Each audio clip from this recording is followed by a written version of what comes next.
अगर उनका religious programme था तो मोदी के नारे, क्योंकि मोदी एक रिलीजियस भगवान तो नहीं है, वो तो एक प्राइम मिनिस्टर भारत का है।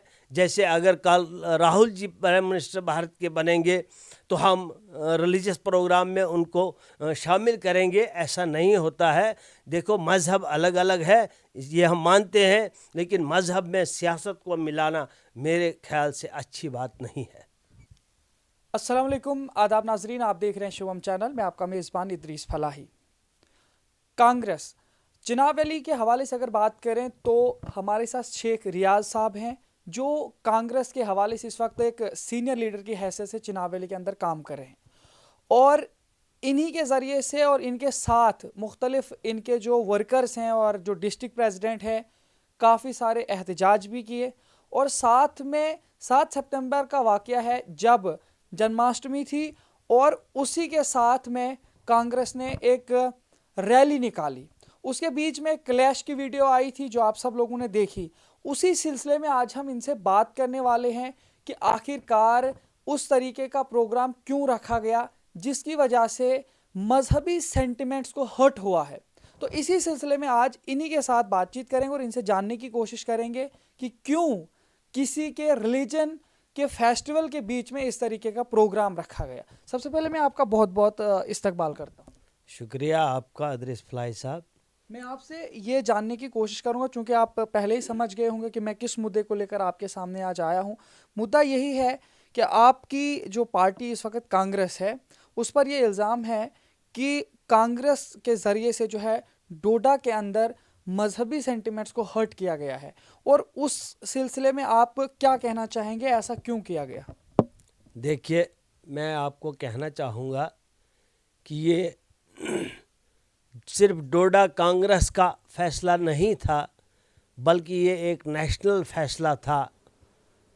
जब एक साल भारत जोड़ो यात्रा का मुकम्मल हुआ था, वो दिन और जन्माष्टमी का दिन, ये बड़ी खुशी की बात है कि चलो एक बड़ा त्यौहार था।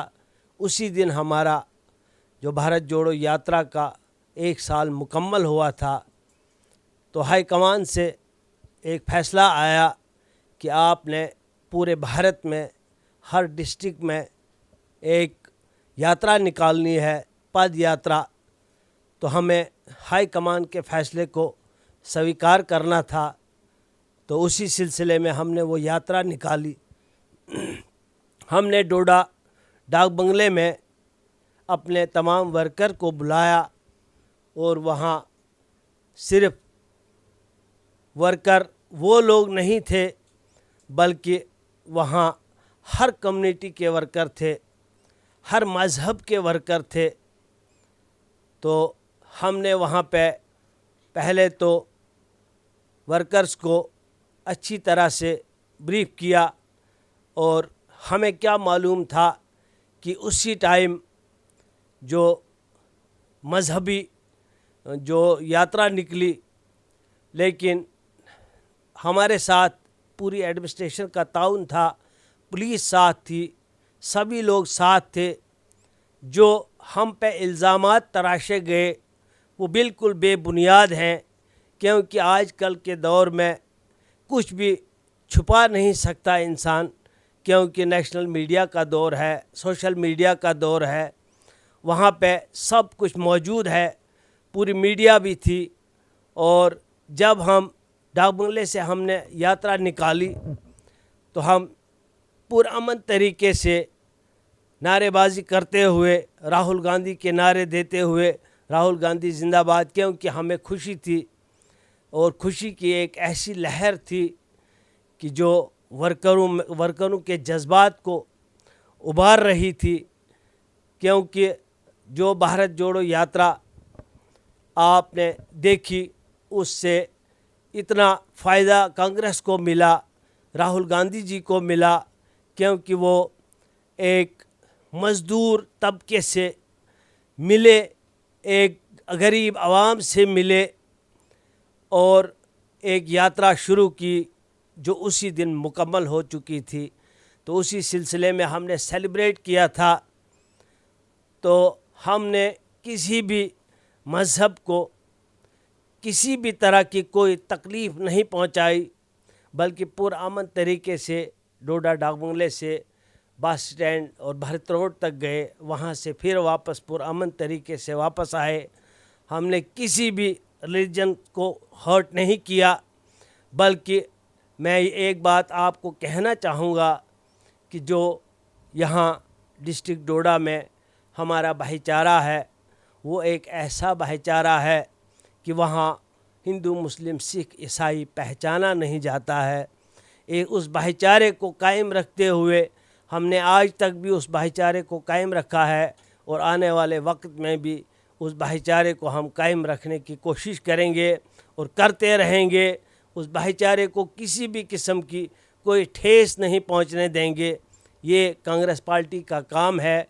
ये कांग्रेस पार्टी आज जो पूरे भारत में छाई हुई है, जो राहुल गांधी जी पूरे भारत में छाए हुए हैं, आप देख रहे हैं कि जहाँ जहाँ भी चुनाव हो रहा है वहाँ कांग्रेस पार्टी आगे बढ़ रही है। और आने वाले वक्त में हम ज़रूर चाहेंगे कि राहुल गांधी को भारत का प्रधानमंत्री देखना चाहेंगे। आपने जो बात की कि आप जो है कोऑपरेट करते हैं, उनको भी करना चाहिए। बात सिर्फ वहाँ पे ये है कि आपका जो रैली का सिस्टम था वो एक पॉलिटिकल था, उनका रिलीजियस था। बस इस बात पे सारा क्लैश है। इसकी क्या सफाई देती है आपकी पार्टी? नहीं, रिलीजियस था, हम मानते हैं, लेकिन हाँ आप ये भी मानो ना कि हमारा भी एक पॉलिटिकल प्रोग्राम था, तो हम भी कैसे उसको रोक पाते। अगर उन्होंने देखा था कि इनका प्रोग्राम है तो उनको ही थोड़ा सा समय और लेना चाहिए था, क्योंकि वो एक रिलीजियस प्रोग्राम था। तो हमने, अगर हमें पता होता कि ये बाहर खड़े हैं तो बिल्कुल भी हम बाहर नहीं निकलते, हम उनके बाद निकलते या उनसे पहले निकलते। लेकिन समय ऐसा मिला कि वो भी निकले तो हम भी निकले, लेकिन ऐसी कोई बात भी वहाँ पे नहीं हुई, ना कोई देखने को मिली, ना मीडिया को देखने को मिली, ना एडमिनिस्ट्रेशन को देखने को मिली। किसी को भी वहाँ किसी किस्म का कोई तनाव नहीं देखने को मिला। अगर कहीं है तो दिखाइए, क्योंकि आज सोशल मीडिया है, हर तरह का मीडिया है, वहाँ इंटेलिजेंस है, वहाँ बहुत सारी एजेंसीज़ हैं, उनके पास तो रिपोर्ट होगी यहाँ कोई तनाव हुआ, लेकिन ऐसा वहाँ कुछ भी नहीं हुआ। तो मैं उन लोगों को ये कहना चाहूँगा कि अगर उनका रिलीजियस प्रोग्राम था तो मोदी के नारे, क्योंकि मोदी एक रिलीजियस भगवान तो नहीं है, वो तो एक प्राइम मिनिस्टर भारत का है। जैसे अगर कल राहुल जी प्राइम मिनिस्टर भारत के बनेंगे तो हम रिलीजियस प्रोग्राम में उनको शामिल करेंगे, ऐसा नहीं होता है। देखो, मज़हब अलग अलग है, ये हम मानते हैं, लेकिन मज़हब में सियासत को मिलाना मेरे ख्याल से अच्छी बात नहीं है। आपसे ये भी जानने की कोशिश करेंगे, आपकी पार्टी ने खूब जमकर जो है मौजूदा सरकार के लिए जो है मुख्तलिफ़ तरीके से लोगों के हवाले से बात की, कि एहतजाज उठाए आपने मुख्तलिफ़ तरीके से, चाहे वो बेरोज़गारी के हों और साथ में अगर उसके अलावा बात करें महंगाई की, तो क्या असर पड़ा उसका, आपके एहतजाज का? काफ़ी सारी चीज़ें फिर भी जो है सॉल्व नहीं हो रही हैं, लेकिन आपके एहतजाज करने का मकसद क्या था आखिरकार फिर? देखिए, हमने बहुत बार एहतजाज किया, मगर पता नहीं ये अंधी और बहरी सरकार को सुनाई नहीं दे रहा है। हम बार बार बोल रहे हैं, इन्होंने स्मार्ट मीटर लगाए, इन्होंने गरीब किसानों का किराया इतना बढ़ाया कि जिन गरीब किसानों को घर चूल्हा जलाने के लिए, खाने के लाले पड़ गए हैं, उनको कुछ नहीं है, तो उनको इतना किराया सूद दर सूद लगाया जा रहा है। कहाँ से गरीब जनता वो किराया देगी? हमने बार बार गिड़गिड़ाया, हमने बार बार एडमिनिस्ट्रेशन को बोला, हमने एहतजाज किया, प्रोटेस्ट किया, लेकिन इस अंधी और बहरी सरकार को मेरे ख्याल में सुनाई नहीं दे रहा। इनके कान शायद बंद हैं या आंखें बंद करते हैं, दिखता नहीं है इनको। तो हमें लोगों को बोलना चाहिए, हमें लोगों को ये बात बतानी चाहिए कि देखिए, हाँ, कांग्रेस पार्टी आपके लिए क्या क्या कर रही है। कांग्रेस पार्टी आपको, आपके परिवार को इस भारत में जीना सिखा रही है, कैसे जीना है, कैसे चलना है, कैसे उठना है, कैसे बैठना है, उनके जो खर्चे हैं वो कैसे पूरे होंगे।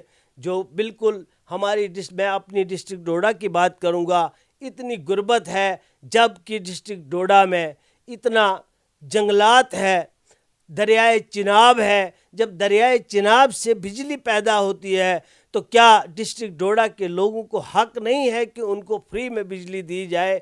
क्या डिस्ट्रिक्ट डोडा के लोगों को ये हक भी नहीं है कि उनको अपने घर, अपने घोंसले बनाने के लिए उनको लकड़ी फ्री में दी जाए? लेकिन नहीं, ऐसा नहीं होता है। इस सरकार को ये देखना चाहिए, ये सोचना चाहिए कि ये इन्हीं लोगों का हक है, ये इनको ही मिलना चाहिए। लेकिन यहाँ से उठा के बाहर स्टेटों में बिजली भी फ्री होती है, पानी भी फ्री होता है, लकड़ी भी फ्री मिलती है, लेकिन डिस्ट्रिक्ट डोडा के लोगों को बिल्कुल इग्नोर किया जा रहा है। शायद उनको नज़र नहीं आ रहा है, उनको ये दिख नहीं रहा है कि या तो वो डिस्ट्रिक्ट डोडा के गरीब आवाम को इंसान ही नहीं समझते हैं या अपना हिस्सा ही नहीं समझते हैं। जबकि डिस्ट्रिक्ट डोडा के लोग ऐसे लोग हैं कि वो भारत का एक अटूट हिस्सा है। अटूट हिस्सा होने के बावजूद भी वो बार बार निकलते हैं और तिरंगे को फैलाने की, घर घर में देखिए, डिस्ट्रिक्ट डोडा में हर घर में तिरंगा दिखेगा आपको, हर घर में आपको तिरंगा नज़र आएगा, हर घर के कोठे पे, छत पे आपको तिरंगा दिखेगा। लेकिन इस बहरी और अंधी सरकार को वो चीज़ें नहीं दिख रही हैं। लेकिन हमें इन लोगों को बोलना चाहिए, इन लोगों को समझाना चाहिए, इन लोगों के खिलाफ एहतजाज करना चाहिए जिनको दिखता नहीं है, जिनको सुनाई नहीं दे रहा है। लेकिन आने वाला वक्त उनको ज़रूर जवाब मिलेगा और वो ज़रूर सुनेंगे हमारी बात को। और हमें पूरी तवक्का है कि इस गरीब आवाम को, ये जो गरीब आवाम इस वक्त बिल्कुल पसमानदा और पिसी हुई है, पिछड़ी हुई है, शायद डिस्ट्रिक्ट डोडा को एंड पे रखा जाता है हर लिहाज से, सड़कों के लिहाज से, पानी के लिहाज से, बिजली के लिहाज से, जंगलात के लिहाज से, एशियाई खुर्दनी के लिहाज से, हर लिहाज से डिस्ट्रिक्ट डोडा को इग्नोर किया जाता है। लेकिन अब डिस्ट्रिक्ट डोडा की आवाम जो है वो सोई नहीं है, वो जाग चुकी है। आने वाले वक्त में वो करारा जवाब, इलेक्शन में जब भी चुनाव ये करवाते हैं, चुनाव के लिए डिस्ट्रिक्ट डोडा का एक एक बच्चा, एक एक व्यक्ति तैयार है और जवाब देने, इस बहरी और अंधी सरकार को जवाब देने के लिए बिल्कुल तैयार है। आपसे ये जानने की कोशिश करेंगे, आने वाले इलेक्शन की बात आपने की, तो इलेक्शन जिस तरह से अगर असेंबली की बात की जाए, खैर उसका अभी तक कोई क्लू नहीं मिल रहा है, लेकिन सोर्सेज से पता चल रहा है कि म्यूनसिपैलिटी के इलेक्शंस होने वाले हैं। तो किस तरीके से कांग्रेस की अंदरूनी हालात हैं अगर देखा जाए पहले के मुकाबले में, जबकि कहा जाता था कि कांग्रेस का नामो निशान ही जम्मू कश्मीर से ख़त्म हो गया। देखिए, मैं आपको कहना चाहूँगा कि हम लोग जो कांग्रेस के वर्कर हैं वो इस वक्त इतनी मेहनत कर रहे हैं, घर घर जा रहे हैं, घर घर लोगों की हालात को मद्देनज़र देखते हुए, मद्देनज़र रखते हुए